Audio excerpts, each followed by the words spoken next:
वह सब कुछ करो जो तुम्हें करना है, लेकिन लालच से नहीं, अहंकार से नहीं, वासना से नहीं, ईर्ष्या से नहीं, बल्कि प्रेम, करुणा, नम्रता और भक्ति के साथ। भगवान श्री कृष्ण इस अनमोल वचन के माध्यम से कार्य करने की नियत का उल्लेख करते हैं। जब किसी भी कार्य करने में अगर लालच होगा, बेईमानी होगी, जलन होगी, तो वो काम न तो सही होगा और न ही उसके परिणाम फलदायी होंगे। इसके अतिरिक्त जिस कार्य को हम पूरे मन से प्रेम पूर्वक करेंगे तो वो न सिर्फ हमारे लिए बल्कि समाज के लिए भी हितप्रद होगा।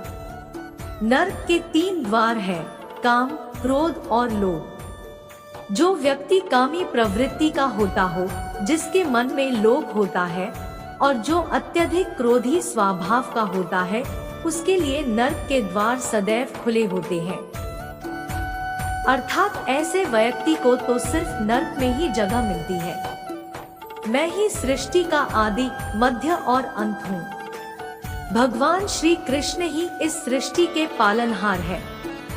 वही इस संसार की शुरुआत थे, वही मध्य और वही अंत होंगे। जो चाहते हैं उसके लिए नहीं लड़ते हैं, तो जो खोया उसके लिए मत रो। मनुष्य सब कुछ चाहता है पर सब कुछ उसे नहीं मिल सकता।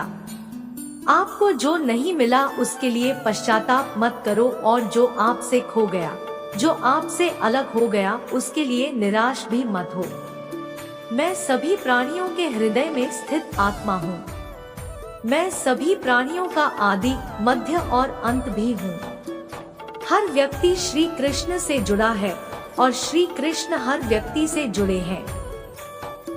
वही हमारे आदि, मध्य और अंत है। ठंड या गर्मी, सुख या दर्द का अनुभव करें। ये अनुभव क्षणभंगुर है, वे आते हैं और जाते हैं। उन्हें धैर्यपूर्वक सहन करें। समय एक सा नहीं रहता। आज दुख है तो कल सुख भी आएंगे, और सुख के बाद दुख भी आना स्वाभाविक है। आपको पूरे धैर्य और श्री कृष्ण पर विश्वास के साथ अपना जीवन निर्वाह करना चाहिए। सत्य कभी नष्ट नहीं हो सकता। अच्छा करने से नहीं डरना चाहिए। लोग अक्सर सच कहने से बचते हैं या डरते हैं, पर सत्य कभी छुप नहीं सकता और न ही कभी मिट सकता है। कितना भी छुपा ले पर सच तो उजागर हो ही जाएगा। इसलिए जो बात सच पर आधारित हो उसे करने या कहने और मानने से कभी नहीं डरना चाहिए। इस शरीर का मोह मत करो, यह तो माटी है, माटी में मिल जाएगा। अमर तो आत्मा है जो परमात्मा में मिल जाएगी। लोग अपने शरीर को सुंदर बनाने में लगे रहते हैं, पर आत्मा की सुंदरता शरीर की सुंदरता से कहीं ज्यादा महत्वपूर्ण है। शरीर तो नश्वर है, मिट्टी ही तो है, तो मिट्टी में ही मिल जाता है, पर आत्मा अमर है, इसलिए आत्मा की सुंदरता पर ध्यान दो। जो हुआ अच्छा हुआ। जो होता है अच्छे के लिए होता है। कभी कभी विपरीत परिस्थितियां हमारी वर्तमान स्थिति को अच्छा करने के लिए आती है। मन चंचल है, इसे और संयमित करना कठिन है, लेकिन यह अभ्यास से वश में हो जाता है। मन चंचल होता है, यह इधर उधर भागता है और किसी भी कार्य की एकाग्रता का दुश्मन है। लेकिन यदि यह व्यक्ति के वश में हो जाए तो इससे अच्छा कोई मित्र नहीं है। मन को एकाग्र करना जरूरी है, बस थोड़े से प्रयास और अभ्यास की जरूरत है। मेरे लिए न कोई घृणित है और न ही कोई प्रिय, न कोई निर्धन है और न ही कोई धनी। बस जो भक्ति भाव के साथ मुझे याद करते हैं, मैं उनका हूँ और वो मेरे। कृष्ण कोट्स। श्री कृष्ण उन्हीं के हैं जो श्री कृष्ण के हैं।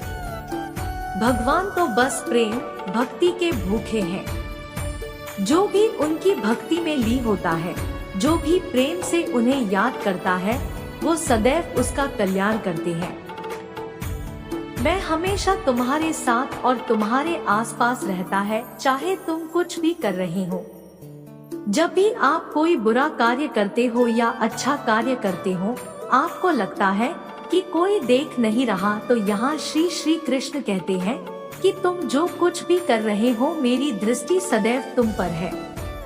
इसलिए आप यह मत समझे कि आप अकेले हैं, आपके साथ श्री कृष्ण सदैव है। जो कुछ हुआ अच्छे के लिए हुआ, जो हो रहा है अच्छे के लिए हो रहा है, जो होगा वह भी अच्छे के लिए ही होगा। जो कुछ हुआ अच्छे के लिए हुआ, जो हो रहा है अच्छे के लिए हो रहा है, जो होगा वह भी अच्छे के लिए ही होगा। तो सकारात्मक रहो और अपना कर्म करो। आप वही हैं जिसमें आप विश्वास करते हैं, आप वह बन जाते हैं जो आप मानते हैं कि आप बन सकते हैं। हमारी सफलता और असफलता इस बात पर निर्भर करती है कि हम खुद पर कितना विश्वास करते हैं। व्यक्ति जो चाहे बन सकता है, यदि पूरे विश्वास के साथ अपने लक्ष्य पर लगातार चलता रहे। जिस इंसान के चारों तरफ नकारात्मक लोग रहते हैं, उस इंसान का मंजिल से भटक जाना तय है। कहते हैं मन के हारे हार है और मन के जीते जीत।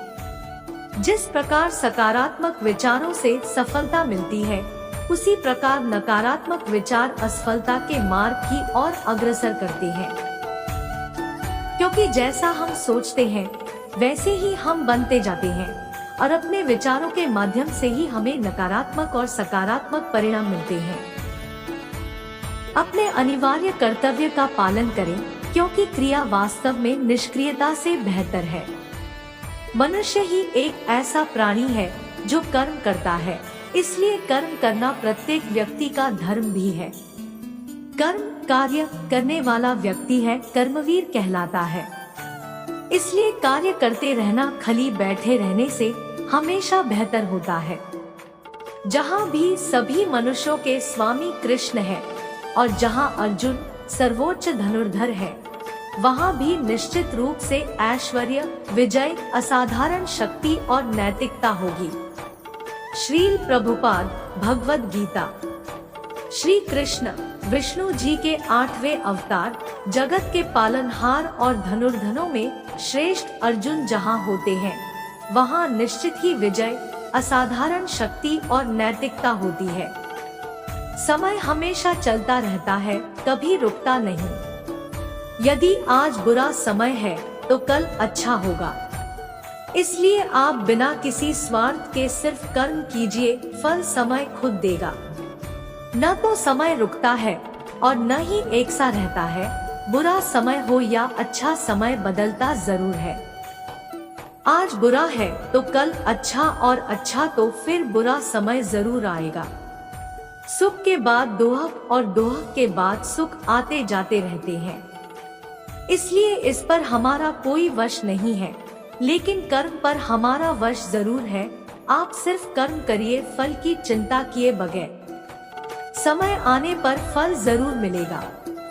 जो अहंकार से मोहित हो जाता है, वह सोचता है मैं करता हूँ। जो अज्ञानी व्यक्ति होता है, वो यह गलतफहमी पाल लेता है कि मैं करता हूँ, सभी कार्य मेरे द्वारा किए जा रहे हैं। ऐसा जान उसमें अहंकार घर कर लेता है। परंतु इस सृष्टि में जो भी हो रहा है, वो तो प्रकृति द्वारा किए जा रहे हैं। अज्ञानता के कारण व्यक्ति में जो मैं का अहंकार जन्म ले लेता है, तो उसका पतन होना निश्चित है। मैं किसी का भाग्य निर्माण नहीं करता, हर व्यक्ति अपना भाग्य स्वयं बनता है। श्री कृष्ण कहते हैं कि वो किसी के भी भाग्य के निर्माता नहीं है, व्यक्ति खुद ही अपना भाग्य लिखता है। आप जैसा बीज बोएंगे, आप वैसी ही फसल ही काटेंगे। आप जैसा कर्म करेंगे, आपको वैसे है परिणाम मिलेंगे। यदि विद्यार्थी मन लगाकर पढ़ाई करेंगे तो परीक्षा में सफल होंगे। इसलिए हर व्यक्ति का भाग्य तभी बदलेगा जब वो ऐसे कर्म करेगा। पृथ्वी, जल, अग्नि, वायु, आकाश, मन, बुद्धि और अहंकार, ये मेरी प्रकृति के 8 विभाग है।